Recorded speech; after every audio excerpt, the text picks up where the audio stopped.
ఆంధ్రప్రదేశ్ రాష్ట్ర ప్రభుత్వం నిన్న ప్రవేశపెట్టిన బడ్జెట్ దాదాపు కూడా 3,22,000 కోట్ల బడ్జెట్ అన్ని వర్గాల ప్రజలకు పూర్తి స్థాయిలో కూడా ఆశాభావం వ్యక్తం చేస్తున్నప్పుడు కూడా ప్రతిపక్షాలు దీని మీద ఆరోపిస్తున్న పరిస్థితి కనపడుతోంది. ఇప్పటికే రెవెన్యూ ద్రవ్యలోటు ఉన్నటువంటి రాష్ట్ర ప్రభుత్వం ఇన్ని లక్షల కోట్లు ఎలా ముందుకు తీసుకెళ్తుందంటూ కూడా ఒకవైపు ప్రతిపక్షాలు ఆరోపిస్తున్నాయి. అయితే ఇదే అంశం గురించి మనతో మాట్లాడేందుకు రాష్ట్ర పురపాలక శాఖ మంత్రి నారాయణ మనతో ఉన్నారు. సార్, ప్రధానంగా కూటమి ప్రభుత్వం వచ్చిన తర్వాత ఈరోజు పూర్తి స్థాయి బడ్జెట్ను ప్రవేశపెట్టారు. అన్ని వర్గాల ప్రజలు కూడా ఆశాభావం వ్యక్తం చేస్తున్నారు. మరి ప్రతిపక్షాలు కూడా దీని మీద ఆరోపణలు చేస్తున్నాయి. ఏంటి, ఎలా ఉంది ఈ బడ్జెట్ అంత మొత్తం మీద?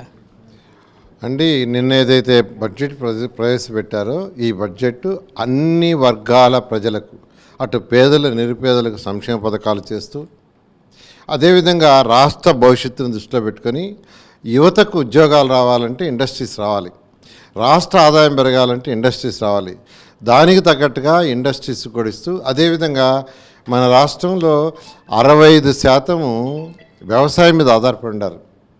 అందుకని వ్యవసాయానికి కూడా పెద్దపీట వేస్తూ రైతులు ఇబ్బంది పడకూడదనే విధంగా నిన్న బడ్జెట్ని ప్రవేశపెట్టారు.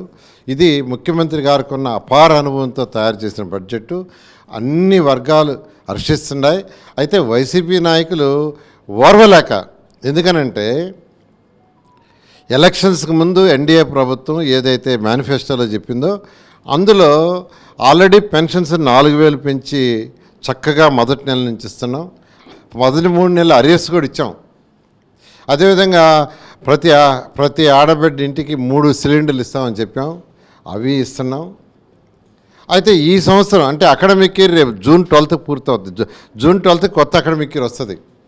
కొత్త అకాడమిక్ ఇయర్ వచ్చాలి. ఈ అకాడమిక్ ఇయర్లోనే ముఖ్యమంత్రి గారు ప్రతి ఇంట్లో ఎంతమంది పిల్లలు చదువుకుంటుంటే అంతమందికి 15,000 ఇస్తామన్నారు. దాన్ని బడ్జెట్లో పెట్టారు. ఈ బడ్జెట్లో చక్కగా పెట్టారు. అంటే ఈ అకాడమిక్ ఇయర్లోనే ఇవ్వాలి, ఎందుకంటే నెక్స్ట్ అకాడమిక్ ఇయర్ దాకా రాకూడదని మే ఎండింగ్ లోపల ఇస్తామని పెట్టడం జరిగింది.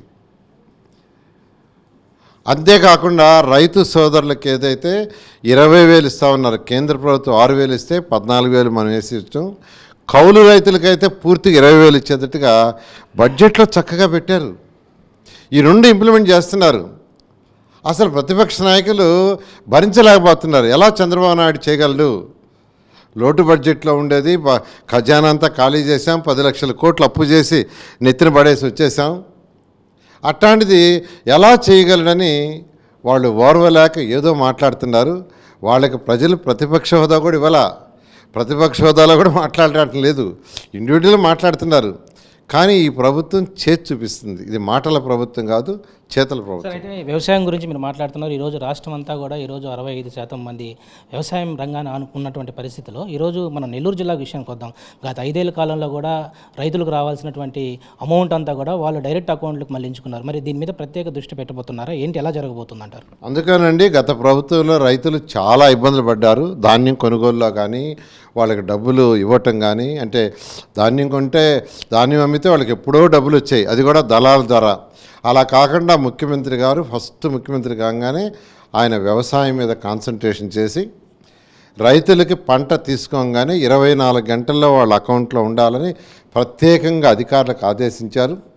నిన్న కౌన్సిల్లో నేను వ్యవసాయ బడ్జెట్ 48,340 కోట్లకి యాక్చువల్గా ప్రతిపాదించడం జరిగింది. అందులో కూడా ఏదైతే ధాన్యాన్ని ఇంతవరకు కొన్నామో 24 గంటల్లో 90%కి వాళ్ళ అకౌంట్లో డబ్బులు పడ్డాయి.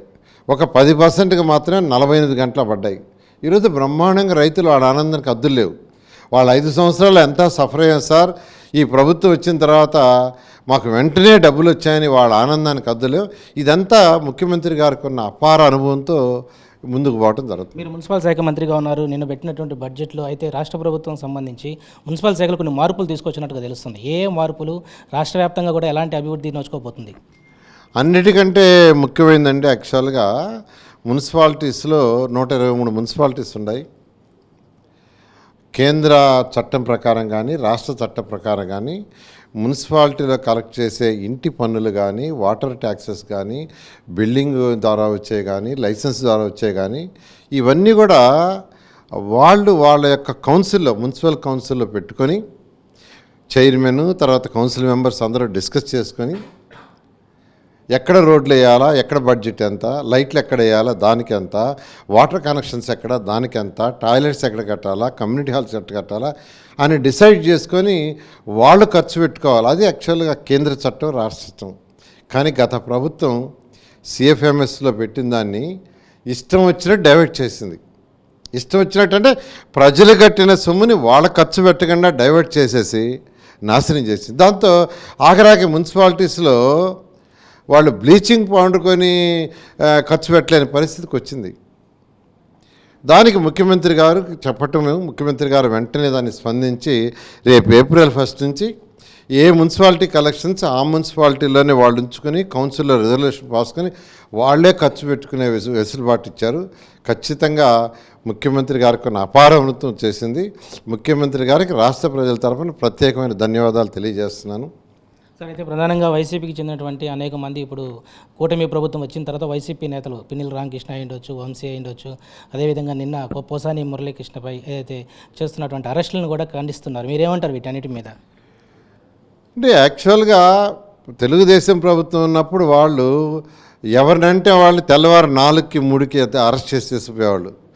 టీవీలో ప్రతి ఒక్క రాష్ట్రంలో ప్రజలందరూ ఏంటంటే రేపు తెల్లవారి న్యూస్ ఎవరిది ఉంటుంది అనేది అసలు అలా ఒకటి అయిపోయింది, ఒక భయభ్రాంతంగా ఏర్పడిపోయింది. కానీ ఈరోజు మా ప్రభుత్వం అలా చేయట్లేదండి. మా ప్రభుత్వం మీ టీవీలో ఎవరైతే బండబూతులు తిట్టారో వాళ్ళని చట్టబద్ధంగా చేశారు. పోసాని ఆయన ఒప్పుకున్నాడు, నేనే తిట్టాను, నన్ను క్షమించండి అని. వినండి, అంటే అందరినీ తిట్టేసి బండబూతులన్నీ చేసేసి క్షమించండి అని అంటే ఏంది అసలు? చట్టం, ఒక చట్టం ఉంది, చట్టం. అందుకనే యాక్చువల్గా మా ముఖ్యమంత్రి గారితో చాలా క్లియర్గా ఉండారండి. రాష్ట్రంలో అరాచకాలున్నా, లా అండ్ ఆర్డర్ సరిగా లేకపోయినా, ప్రశాంత వాతావరణం లేకపోయినా ఇండస్ట్రీస్ రావు. ఇండస్ట్రీస్ రాకుండా యువతకు ఉద్యోగాలు ఉండవు, జిఎస్టీ పెరగదు, రాష్ట్రంలో సంక్షేమాలు చేయలేము. కాబట్టి ప్రశాంత వాతావరణం ఉండాలనే దాంతో ఈరోజు నడుపుతున్నారు. ఎక్కడ అరాచకాలు చేయటం లేదు. చట్టబద్ధంగా ఎవరైనా తప్పు చేస్తే వాళ్ళని శిక్షించడం జరుగుతుంది. అది చేయకుండా ఉంటే మళ్ళీ తప్పు చేస్తారు. మీ టీవీల్లో, మీ న్యూస్ పేపర్లలో ఏదైతే మీరు చూపించారో వాళ్ళనే మీ టీవీల సాక్ష్యంగానే లీగల్గా యాక్షన్ తీసుకోవడం జరుగుతుంది. ఇది మొత్తానికి నిన్న ప్రవేశపెట్టినటువంటి రాష్ట్ర బడ్జెట్ ఏదైతే దాదాపు 3,22,000 కోట్లకు సంబంధించినటువంటి అన్ని వర్గాల ప్రజలకు, అన్ని వర్గాల పరిశ్రమలకు కూడా ఉపయోగకరమైనటువంటి బడ్జెట్ అని చెప్పి ఒకవైపు మంత్రి నారాయణ కూడా వ్యాఖ్యానించడం జరిగింది. ఇది మొత్తం మీద బడ్జెట్పై తాజా అప్డేట్. కెమెరా పర్సన్ వెంకయ్యతో నరేష్, నెల్లూరు నుంచి.